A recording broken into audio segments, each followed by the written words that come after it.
Today we are here to talk about an amazing voyage or amazing journey in search of truth. And I am going to tell you how I found my way along the path of life to finding out that there is only one God, that there is only one way, and that is in Islam. So the main reason I submitted my will to Allah is because this is what I was supposed to do from the day I was born. It just took me a long time to realize it. All the teachings that I was doing, all these thick hundreds and hundreds of doctrines that I had been following, were actually doing everything there was possible to prevent me from submitting to Allah. So when I started to peel away all the nonsense, and I saw Allah as purer, and I realized that everything that I do on my own is going to fail. Everything that I do with Allah's permission will succeed.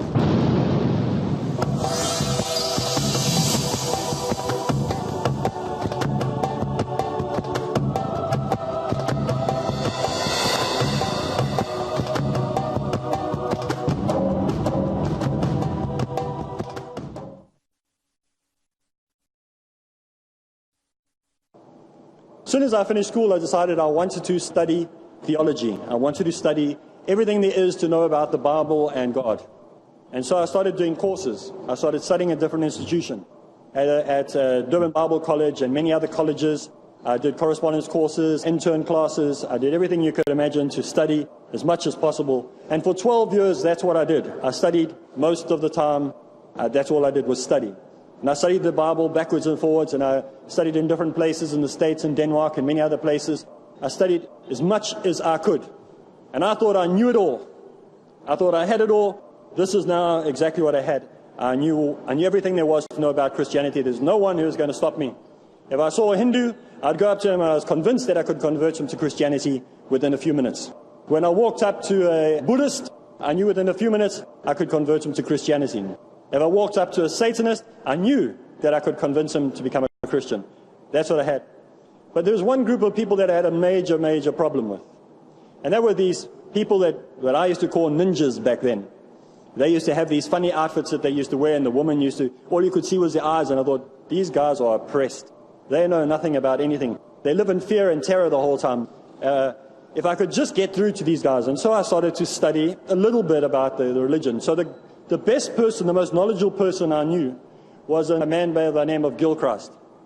And I spoke to him and I said to him, tell me about Muslims. And he said, well, first of all, they don't eat eggs. I thought, oh, okay, I must remember that one. They don't eat eggs. It's probably got to do with Easter or something. Because Easter eggs, they don't eat eggs, so that's probably why. So I thought, okay, fine, they don't eat eggs. Second, anything he told me about me, he said, the women are oppressed and they have no rights. So okay, fine, I got that. And he went through all these things that were all rubbish, all nonsense. I later found out that 99% of what he told me was nonsense. It was just propaganda. And it was a way for people to say, oh no, these people are so terrible. And started trying to talk to Muslims about Christianity, and I had no success. And eventually one day I was invited to do a debate against the late Ahmed Deedat with a group of other Christians. And we sat on the platform, and I wasn't the main speaker, I was an assistant. And I sat there, a young man then, and we started, the debate started, and Ahmed Deedat would say something about the Trinity, and the Christians would try and just wipe over it and say, well, you see, water has three substances. It can be water, it can be steam, it can be ice, and so God is like water. And I thought, well, when they said that, I thought to myself, but in the water there are millions and millions of little particles. So there are millions of little gods inside of each of those things. So I thought, okay, well, that didn't work for me, so I don't think it's going to work for any of the Muslims that are listening to it either. But what Ahmed Deedat made me do, he made me think. And I started questioning things, but I wasn't interested in becoming a Muslim. All it did was make me realize that Christianity has problems. So I thought, well, if I can maybe correct those problems, then maybe I can just stay a Christian, it'll be fine. And so what I did is I started to remove certain doctrines. For example, I no longer believed in the Trinity. I realized, yes, they're probably right, there is no such thing as a Trinity. But then I kept the other things that I wanted, my little pet things that I wanted to keep. And so slowly but surely, as I started getting involved in the church, and I was a youth pastor, I was an interdenominational priest, I worked for many different missionary organizations, did outreach work in different parts of the country, I started to realize that I was starting to doubt my faith. Now, doubt is the greatest disease in the world. There's no cure for doubt. Did you know that? There's no cure for doubt. If you have problems with lust, if you have problems with anger, if you have problems with hate, if you have problems with stealing, if you have problems with lying, they can be cured. You can change. But doubt, once it creeps in, it's like a cancerous growth. It will move all throughout your body and it will destroy you. And so doubt started to creep in. My doubt started to creep in about Christianity. I believed in God, but I did not believe in the doctrines that the church was teaching anymore. Slowly but surely, I found more and more doctrines that I believed, started moving to a special file that I had. And these files were called cold case files. Anybody know what a cold case file is? A cold case file is an unsolved mystery. If you're a doctor or maybe a person who works in the police force and you get a case that you cannot solve, you take that file and you put it into the cold case files. And what happens, we hope that somebody in the future will come to us, take those files out and find the answers to those mysteries. And so what happened, I started adding files, like the Trinity became a cold case file. Baptism, the necessity for a Christian, once he becomes a Christian, to be baptized, went into a cold case file. Why? Because the man that was supposedly crucified next to the Prophet Isa, peace be upon him, on the cross, which we don't believe happened, but let's say we look at the Christian doctrine, the guy next to him on the cross, he didn't have a chance to get off the cross and go get baptized and then climb back onto the cross and say, okay, I'm ready now. So we know that their doctrine within their own text is wrong. So there's no ways that could, so I put that into the cold case files that cannot be solved. And you know what happened after a period of time of about maybe another 5 to 6 or 7 years? I had boxes and boxes and boxes of cold case files, doctrines that had no evidence to be found anywhere in the Bible. And I looked back and they had a room of 3 meters by 3 meters, full of boxes with unsolved mysteries. Thousands and thousands and thousands of boxes of unsolved mysteries with all the information, with all the details in them. Now, I actually had one of the cold case files that I brought with me to India, and it's somehow disappeared. And I had it here, and a few days ago it disappeared. So I don't know who's hijacked it. So if anyone's got my cold case file, can you please bring it back? And so what happened in this cold case files, these are unsolved mysteries, and so they started to accumulate. Now, the church got to me one day, and they said to me, I want you to deliver a talk to the youth. And I want you to talk to the youth about dating, about male-female relations. There's a whole lot of young people that are coming to this convention, about 3,000 people, and I want you to talk to them on what they must do when they go on dates. Are they allowed to hold little fingers? Are they allowed to hold hands? Are they allowed to hug? Are they allowed to kiss? And so I started to go through the Bible, and I said, fine, let me go through the Bible and find out what the Bible says about dating. And as I went through the scriptures and I went through the Bible and I read from Genesis to Revelation, from the first book to the last book, I came across exactly 0 times that dating was permitted. 0 times that you're allowed to be engaged. 0 times that you're allowed to get to know each other or live with each other. 0. So I thought, well, let me have a look at other books. So I looked at the Bhagavad Gita.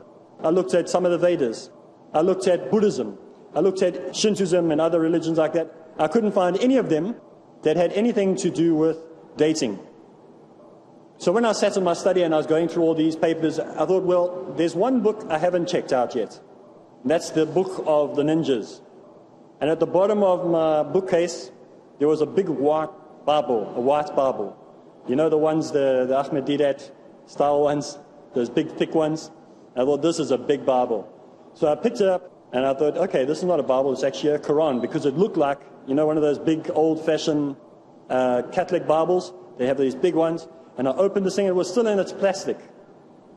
So I opened the plastic, and I opened the Quran, and I started reading. And I didn't know where to start.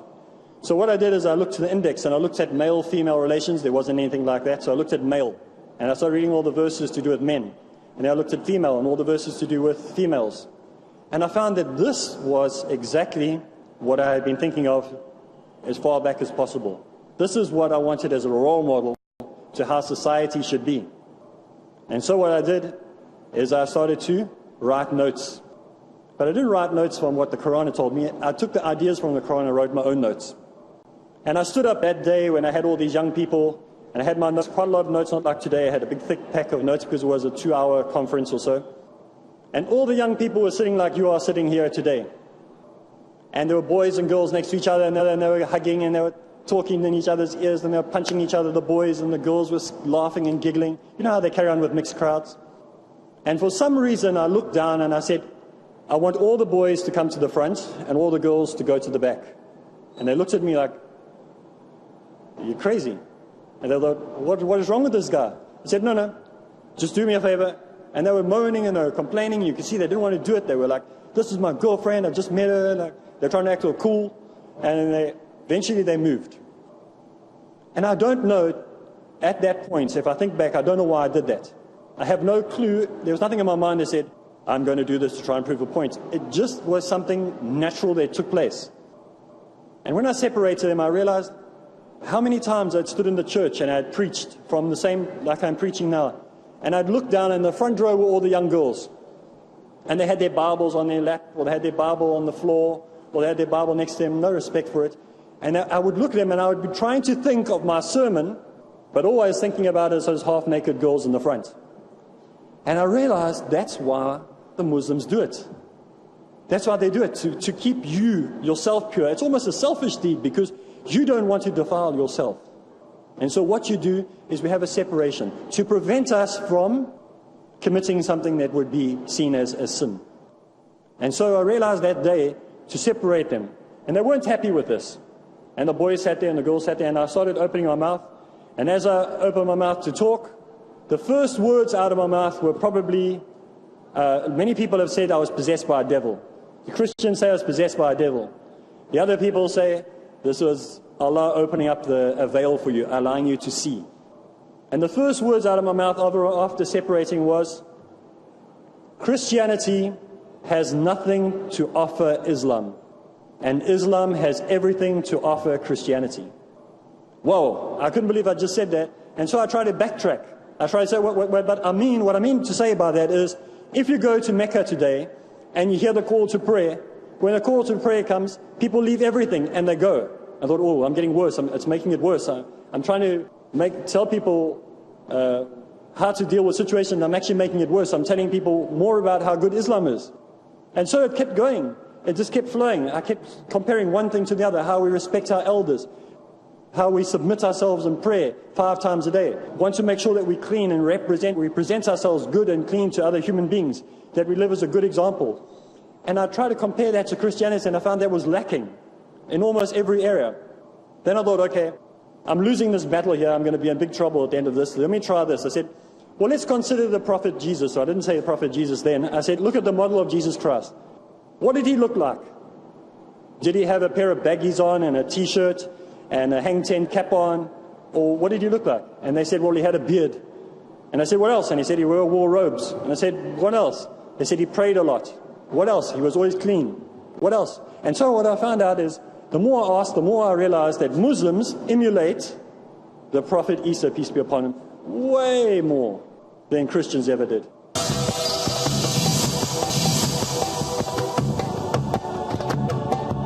Modern Christianity is so far away, just on the looks, just on the outside, let alone on the inside, what they actually need to do, that I realized by the end of the talk, there was no way I could say Christian anymore. And so eventually the decision was made by my elders and by the church that I needed to take 1 year off. I need to go think about my faith because I was causing problems. I was causing problems in the church and problems with myself, so I needed to take a year off, which I did. During this year, my brother and myself, we lived on a coastal area and a coastal resort. Now, maybe some of you want to know a little bit about my personality. I'm a surfer. So I'm one of those typical surfer guys that you see carrying a surfboard and goes and surfs in the water.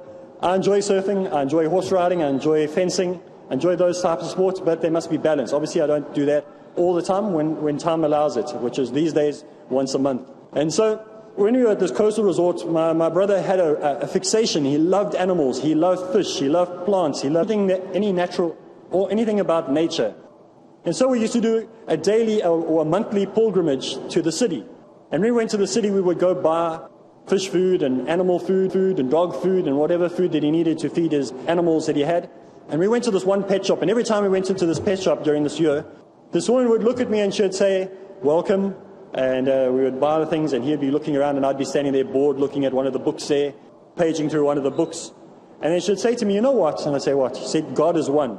And I looked at her and I go, oh wow, that was amazing. That must have taken you years to practice that. And I was very sarcastic with her, and I walked off. Next time I came to the shop, she would go to me and say, no what? And I'd say, what? She'd say, God is one. I'd go, okay, whatever. And I'd walk off. And this went on and on and on like this for months. The one day when she did it to me again, I said, listen, what are you? Are you a Jehovah's Witness, a Seventh-day Adventist, a Buddhist? What are you? He said, no, I'm a Muslim. I said, haha, there we go. That explains it. You guys with your God is one, God is one, God is one. He said, listen, I've studied for 12 years. I know what it's all about. I can teach you about religion. I can teach you about shit.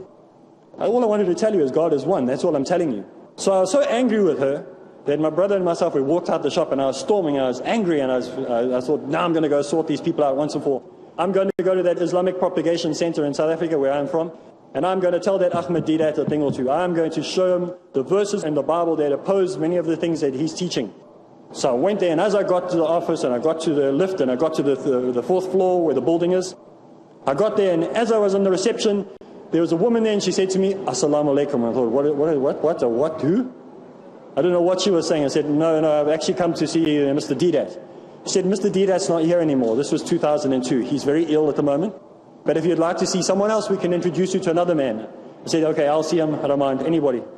And so when he walked into the man's office, there was a man there by the name of Ford Hendricks. And Brother Ford Hendricks said, come sit down, and we sat and spoke. And I was letting him rip for about an hour. I argued, and he didn't argue. He was listening, and he kept feeding me tea and giving me biscuits and giving me tea and giving me biscuits, more tea and more biscuits. You know, when you meet a Muslim, they just want to feed you, and you get fatter and fatter and fatter.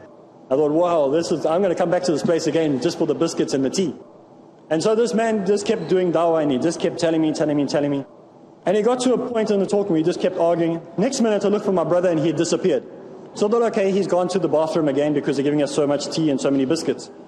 But 10, 15, 20, 30 minutes went by, and he still hadn't come back. I thought, uh-oh, this is a Muslim place, and it's the 4th floor. They probably thrown him out the window. And so I went to look for him, and I couldn't find him anywhere. And I went through one of the rooms, and I said, listen, have you seen my brother? And they said, yeah, he's over here. And he came walking down the corridor with a big smile on his face. I thought, uh-oh. And he said, guess what? I said, what? He said, I've become a Muslim. I thought, oh, no. As soon as we get out of here, I'm going to detox you. I'm going to get all that nonsense out of your head. These guys have brainwashed you. I should never have brought you along. And so I went back into the office where Ford Hendricks was, and I said, you guys have got no right. This man's a young man. How can you brainwash him, blah, blah, blah. And he said, no, let me explain what happened. He said, when we die, there are 7 different heavens, so different rewards for different... I said, what? And he said, when you die, there are 7 heavens, different... I said, no, go back to the 7 heavens part again. He said, there are 7 heavens. You can't all go to the same place. Some people have just taken the kalima, have just taken the shahada, and those people who have lived their whole life, there has to be different rewards, just like there would be in a normal system. I said, wow, I've never heard that before. You see, and I told him about my dream that I had when I was 7 years old, 8 years old. And I said to him, these guys were chanting this thing, and he said, what did it sound like? So I said, la, la, la, la, la. He said, oh, la ilaha illallah Muhammadur Rasulullah. I said, yes, what language is that? And he said, it's Arabic.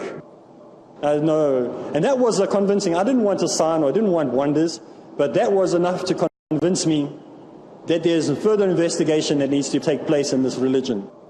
And so what happened, I made a declaration to investigate. And as we started talking, he said to me, before you leave here today, what do you think will happen if you die in the state that you are now? Your brother is going to go to paradise. All his sins are removed. Everything that he has done in the past are gone. He starts with a brand new page, a clear page, nothing on it. And I said to him, well, I need to think about these things. And he said, think about them, but you don't have to be perfect to be a Muslim. All you need to do is take that step. You need to believe in your mind, you need to believe in your heart, you need to believe by the actions you do, you need to believe by the practices, you need to believe that there is no other God but God. And I said, oh no, you guys again, this woman, and I told about this woman in the pet shop who told me for a year there's only one God. And he said, yes, there is only one God. So I said, I do believe that. I don't believe in the Trinity because I realized from when a young age this is ridiculous, that it doesn't found in. And I told him about my cold case files. And he said, isn't that enough evidence? What more do you need? What other evidence do you need? The doctrines that you believed in the doctrines of the church over the Bible. And then I realized that, when I taught from the Bible, the only thing I was prepared to teach from was the red letter Bible. The red letter Bible is all the teachings of the Prophet Isa, peace be upon him, are written in red. And all the teachings of the Prophet Isa, peace be upon him, will fill up 2 foolscap pages. That's it. All the teachings. All the rest are somebody else's teachings. And so that's all I was able to teach from when I was a Christian. And when he made me understand, and I saw, yes, here's a doctrine that I've been following that had nothing to do with the Bible. These were the doctrines of the church. And so I said to him, okay, I will accept Islam on one condition. And he said, what is that? I said, as long as you teach me and you do not lie to me, you do not deceive me, you do not hold anything back from me, and you give it to me straightforward. I don't care how hard it is, I don't care how tough it is, as long as you are honest with me and you tell me straightforward what is required. I'm not signing on the dotted line and saying, La ilaha illallah Muhammadur Rasulullah, if I don't understand is what is required of me. And so he explained, he said, you're required to pray 5 times a day. You're required to go on Hajj if you're going. And so he went through all the points. And then I said to him, but praying 5 times a day, what does that mean? Does that mean you just blindly just go chant something without knowing why you're doing it? And he said, no. Praying 5 times a day is the entrance level into Islam. It's a minimum that's required for me to pray 5 times a day. And you do these at the 5 allocated times a day. And I asked him, why 5 times? Why is it not 3 or 4? And he answered me and he said to me, how many seconds are there in a minute? I said 60. He said, why not 65? I said, because that's the way God ordained it to be, 60 seconds in a minute. And he said, well, why is a woman pregnant for 9 months? I said, well, that's the way God ordained. He said, yeah, there we go. He said, when he asked me, why are there 12 months? I said, because God, okay, I get it. Because God ordained it. Because Allah said we must pray 5 times, we do it. We cannot argue. Otherwise we can argue with why are there 12 months in the year and why are there 24 hours in a day. It's just as ridiculous to argue. We have to obey. I said, okay, I got it. Then he said to me, that's not the only time you pray. In fact, if that's the only amount of times you pray, you're in trouble. Because you need to pray more than that. That's just the entrance level. What we should be doing as Muslims is praying hundreds of times a day. And then I got that. Any time, at any place, I can stand, I can lie on my side, I can sit, and I can make my dua. I can speak to Allah. I can speak to Him and have a relationship. And so what he taught me for a year and a half, he taught me the basics. All he did was teach me Tawheed. He taught me that God is one, God is one, God is one, over and over, till I got it, till I understood it. He didn't tell me how to join the local madhab. For a year and a half, all he taught me was the basics of Islam. And what happened is that when I learned the basics, I realized that there's so much that is required for me as a Muslim. You know, to be a Muslim is not just taking the Shahada. There's things that you need to continue doing after that. And that is to get your roots, to make sure that you understand properly what you have just done.